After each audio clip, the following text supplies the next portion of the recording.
Kujtoj që rasti vendeve balltike për shembull apo dhe Kroacisë fqinje, në momentet që ato kanë qenë afër hyrjes në Bashkimin Evropian, ka qenë një skepticizëm i rritur. Gati gjysmë e popullatës kanë qenë kundër hyrjes në Bashkimin Evropian. Për arsye nga më të ndryshme, për arsye se kanë kaluar në një perandorin në perandorin tjetër, në një farë mënyre, për arsye të shndërtimit e tjera elementeve të tillë, por edhe për shkak të rritjes së kostove.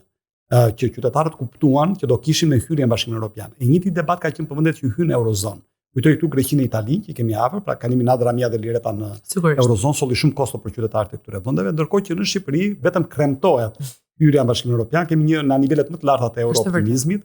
A mendoni domethënë se qytetarët nuk janë përgatitur mjaftueshëm shumë bizneset e vogla, impaktin që ato do kenë, fermerët, etj. Në mendimin tim, gjithë vendet që ju përmendët kanë pasur dinamikat e tyre të shtrera dhe në kohën kur kanë ndodhur.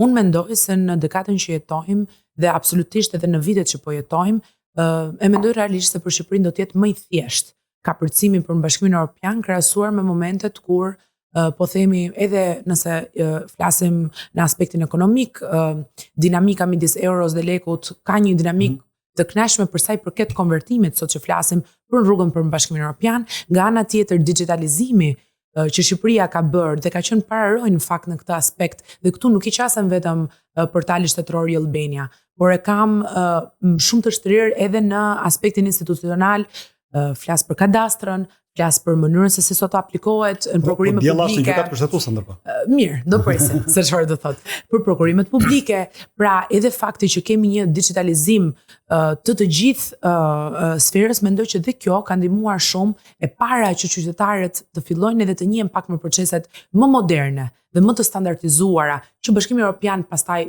do t'i kërkojë me do e mos. Nga ana tjetër, mendoj që të gjitha skemat dhe mënyra se si po qëndrojmë pak këtu se kjo është e rëndësishme. Sot po lexoja për shembull që shoqata autobusëve në Tiranë kishte ngritur dhe kishte folur për kostot shtesë që ato do kishin në instalimin e posteve, pra për kartat e kreditit. Dhe thoshin që vetëm kjo do kishte një kosto prej 30 lekësh, ndërkohë që bileta është 40 lekë sot që flasim. E njëjta gjë kishte ndodhur me furrat e bukës. Pra ishin rritur dhe për shifra aq vogla, kosto është shumë e madhe dhe mbi të gjitha do i faturohet konsumatorit. Dhe ajo që ngrihet si pikpyetje nga disa kolegë të medias është a janë të mjaftueshëm të informuar parlamentarët kur votojnë projekt ligje të tilla, të cilat kanë një kosto të drejtë për drejt dhe impakt te qytetarët, se në fund ditës nemi ju jeni për të shërbyer qytetarëve apo jo. E kuptoj pyetjen edhe me të drejtë na e bëni, por besoni që e kuptojmë shumë mirë dhe vetëm pse e kuptojmë shumë mirë, kjo është arsye pse jemi shumë pro, sepse ka një dinamik. E vërtetë është që do të ndodh një konfuzion i vogël. Unë e pres, patjetër që mund të ketë sektor më të revoltuar dhe mund të ketë sektor të cilët do mund të kenë edhe revoltën e tyre të brendshme për ndryshimin. Mos harrojmë asnjëherë se ne si shqiptarë nuk jemi shumë pro ndryshimeve, edhe kulturalisht nuk jemi besnik të traditës dhe të mënyrës se si funksionon, e kemi shumë të vështirë. Unë kur fola për Albanian, edhe sot e kësaj dite në shumë zona të Shqipërisë, ti gjen ende revolt, të paktën të moshuarve, po themi, ose ata që nuk qasen tek interneti akoma, një revolt që çfarë është tani kjo punë. Unë shkoja në sportele dhe e merrja këtë shërbim lehtësisht, se kisha një të njohurin tim atje në sportel, ndërkohë që tani më duhet që me kartë identiteti, passwordi, emaili, pra gjëra të reja dhe që pa diskutim krijon një revolt ndaj ndryshimit. Dhe që është e pritshme që ndodhi një gjë e ngjashme edhe për standardin drejt Bashkimit Evropian, patjetër që po, por mos harrojmë asnjëherë se vetë mekanizmat e Bashkimit Evropian për të suportuar vendet, ata e dinë kë po presin. Po presin Shqipërinë, është një vend në zhvillim, është një vend i cili patjetër që ka pasur dinamikat e veta ekonomike, ku mund të ketë pasur progres, siç mund të ketë qenë turizmi apo zhvillimi i vendit në disa sektor, por mekanizmat që BE-ja krijon për të siguruar që vendi të mos ketë një, po themi, depresion post EU, është gjithashtu një realitet që sot ndodh.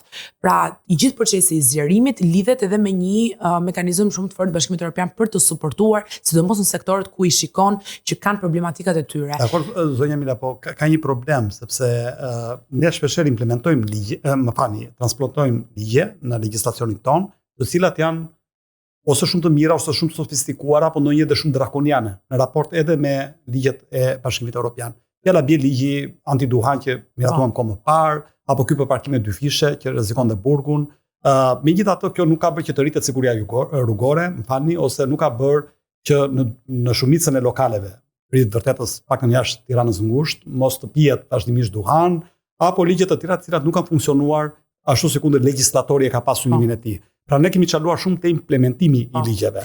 Mjedisësh në sektor tjetër shumë.